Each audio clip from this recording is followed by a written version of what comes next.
And this is in regard to a newly unveiled Department of Justice internal investigation charging that the FBI sloppily investigated Hillary Clinton's email server scandal back in 2016, resulting in an incomplete probe. The politically devastating investigation into the then presumed Democratic presidential nominee was ended in 2016 after the then FBI director announced that his agency would not recommend charges for Hillary after she used a personal server to store government emails. This is, what is really coming about, that an internal review of the FBI's investigation that finished in 2018 by the Department of Justice's Office of the Inspector General found that not every stone was unturned. Vishal joining us to get us the very latest. Vishal, take us through what this really means and in regard to, the ex-FBI boss, basically that he didn't, do his investigation thoroughly or perhaps left some things unsaid, undone.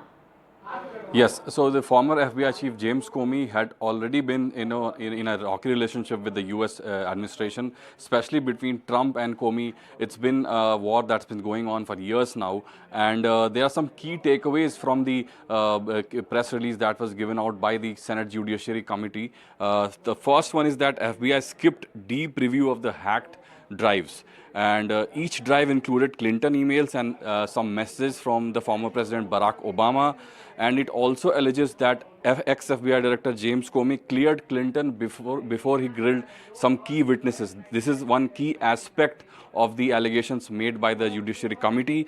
Moving ahead, FBI also dismissed intel suggesting there was a DOJ interference in the probe. So DOJ is the apex body of FBI. FBI comes on the purview of the DOJ. So there was a crucial evidence that was ignored by FBI. So these are some of the allegations that have been given by the Judiciary Committee, as I mentioned, and also it has clearly mentioned that FBI failed to do some basic investigative work. So it clearly says that Clinton was almost given a free hand during the election because this probe was being conducted around the time of the election between Trump and Hillary Clinton. And this sort of paved the way for Clinton to gain up in the rankings, but eventually Trump did win the election. But it shows this document alleges there was a clear collusion between the top brass of FBI and Clinton, and also at the same time there was a big allegation that the Trump administration was colluding with Russia. So that is what this document alleges.